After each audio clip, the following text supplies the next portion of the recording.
Welcome back to another technical deep dive here in the debug zone.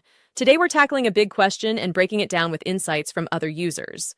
Hopefully this clears up some misconceptions and helps you get the answer you need. So buckle up, stay a little curious, and let's jump right in.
And that's a wrap.